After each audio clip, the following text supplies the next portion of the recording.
what's going on, y'all? T-Bob here. And Jake as well. And you're about to watch a little OTB LSU. We're going to give you all the latest, greatest between LSU football, baseball, women's basketball, softball, and everything in between. Bottom line, if you want to talk Tigers, keep it locked, subscribe, like it, and we hope you enjoy it. You know, they say, guys could just sit around and pluck random sports names and like be random happy. Receivers. Yeah, and like Mark Chumar, right? Tight end for the Yes. Green Bay. I just did this basically. Well, LSU has hired Tim Rattay as an offensive analyst, dude. Tim Rattay. Tim Rattay, Number dude. 13 in your program, number 1 in your heart. I did see this late, and let me tell you, a young Jacob Hester growing up in Shreveport, Ruston being right down the road, him to Troy Edwards when they played against Nebraska. He threw for like 500 and something yards. Now, they lost the game, but that's when Nebraska was Nebraska.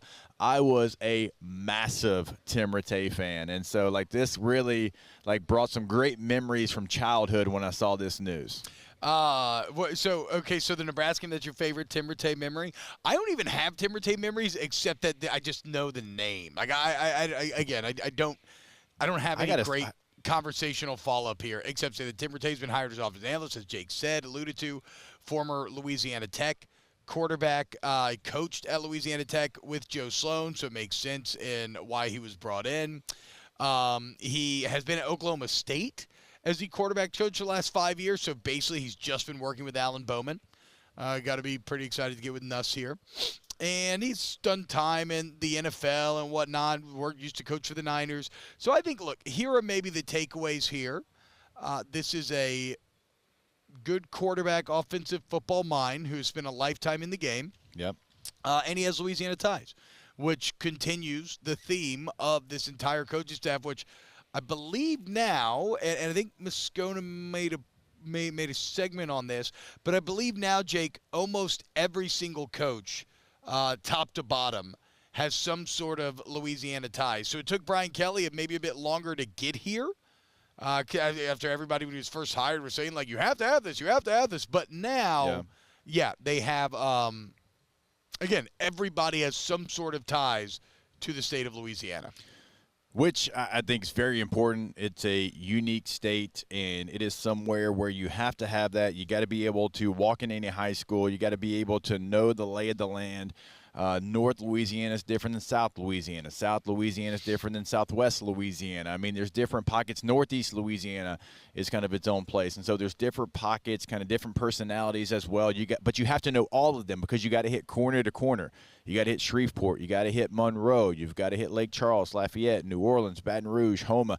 You have Alexandria. You've got to hit the entire state. You can't just focus on one part of the state. We've had coaches in the past that I think did too much of focusing only on South Louisiana, but you have to understand the entire state. So now you add somebody that understands the north portion of the state. Tim Rattay spent a lot of time in Ruston, Louisiana, and so I think this is another great hire. And by the way, I got to get this off.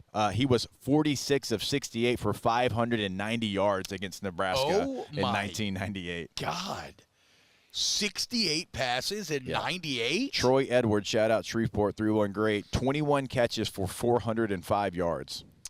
Damn. Yeah, so he was Louisiana Tech wide receivers coach, then quarterbacks coach. Then he was the Commanders quarterback coach. And then after that, for the past 5 years, he's been the Oklahoma State quarterback coach. Of course, he's he played in the NFL for the Niners for 5 years, Tampa for a couple, and it looks like that's it. He finished up for 2 years with the Las Vegas Locomotives. Oh, is that the – hold on. That's actually where he started his coaching career as well. The league – wow, what was the name of that league? Let's see here. I'm in a Wikipedia. Click the blue link hole. The United Football League. Oh, so it was the UFL. The UFL's back. He's in the Louisiana Tech Hall of Fame. He holds several NCAA records, but what are the records? My blue link is not working. So he was this was somebody that was, I think Gary Crowton would have been the head coach. How about this? Rattay's one of only 3 seventh-round or undrafted quarterbacks since '95 to pass for more than 400 yards in a game. So he had he had at least one really badass NFL game. Yeah. Can you name the other two? 7th round or undrafted quarterbacks to throw for more than 400 in a game? Is Billy Volek one of them? It's actually not. No, surprisingly so. I know Billy might have been drafted then because I know Tony he threw for Romo. 500 in a Tony game. Romo. Tony Romo's Tony definitely Romo's one. Of them. Yep. Who replaced Tom Brady when he got hurt? Matt Castle. Matt Castle. Rattay broke the Niners team record for most completions in 2004 when he completed 38 passes, breaking Joe Montana's record of 37. I kind of doubt anybody's broken that record, right? I mean, who after Jeff Garcia, I don't think would have. Is there a chance that Tim Rattay holds the 49ers record for most completions in a game? Steve Young obviously doesn't. He was already done. He broke Montana's record. Maybe Alex Hell yeah. Smith. Maybe. Tim Rattay's the only quarterback in NFL history to throw 3 consecutive passes that all went for touchdowns. He did for the Cardinals in 2007. And he was responsible for the biggest comeback in Bucs history when he led the team back from coming down from a 21-point third-quarter deficit against the eventual NFC champion Chicago Bears in 2006. Went for 3 tutties. Let's go, Timmy. In the fourth quarter. And then won in OT. I think this is a look. I love this. I think it's a good addition to the staff.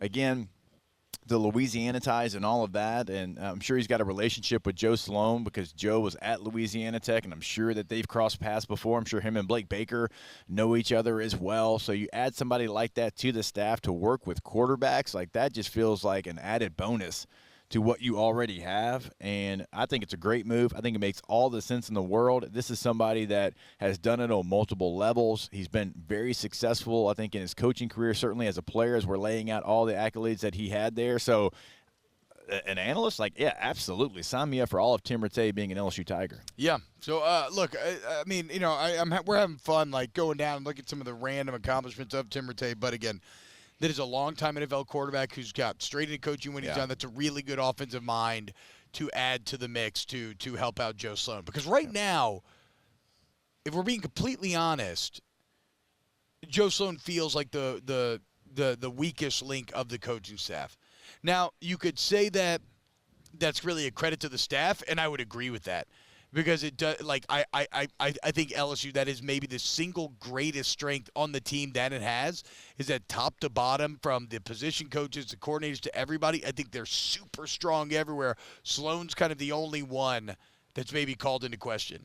But now you add Alex Atkins, who brings a ton of line experience, a ton of offensive experience. I mean, just 2 years ago, coordinating one of the best offenses in the entire country. You bring in a Tim Rattay. You're adding a lot of excellent offensive minds to help in this collaborative effort. Yeah, so when you look at total offense, they were 47th in the country. And I think that's interesting. I think where they were in the passing game, you feel great about it. But it has to go up in the run game. And Atkins could help you there, I feel like, right? I think so as well. So we talked about it during the season, T. You had co-offensive coordinators, one a quarterback coach, one a receivers coach. And so I'm not saying that they were only working on passing game. Obviously, they're working on the run game as well. But it is something where, hey, get somebody in there that is going to be run game specialists, like a run game coordinator, an offensive line coach, a tight end coach is usually somebody in there. And so I think that is important because 47th right now in total offense, but I think when you look at the passing stats, they would be probably around the top 15. In total offense, because they did really well throwing the football around. So I think it is the run game, being able to integrate all those different runs that we talked about, not just running inside zone, getting the offensive line to do their part as well. Having a fully healthy Caden Durham, I think, is going to be important. So that number from 47, it should very easily, in my opinion, be in the top 25. I agree. It has to be. It has to be if you want to get to where you want to get to, which is the college football Matt playoff. Flynn says, what is this false stat? I'm pretty sure I was a 7th-round pick. True, right? Yeah, and I think it's 7th-rounder undrafted quarterback since 1995, and they're only giving Matt Castle, Tony Romo, and Tim Rattay credit. I'm sorry, Matt. I don't know, bro. Because Matt had one game where he had a bazillion. Yeah, Matt's got a little bit of Tim Rattay in him in that, like, he owned those Packers records, right? You've had Bart Starr, Brett Favre, Aaron Rodgers, and yet Matt is the single game, I think, touchdown leader, maybe single game yardage leader. It's very close. I know my guy Billy Volek threw for. He definitely threw for over 400. He threw for 492 in a game with the Titans versus the Raiders on December the 19th, 2004. And he was undrafted. I just checked. See, kids, this is why your teachers tell you that you cannot trust Wikipedia as a citable source. Wow, Jake, what incredible takes. I mean, those guys, they're just the best. I think so. And if you think so, again, hit the like button, subscribe, ring the bell so you get notifications when we post every single day here on OTB LSU.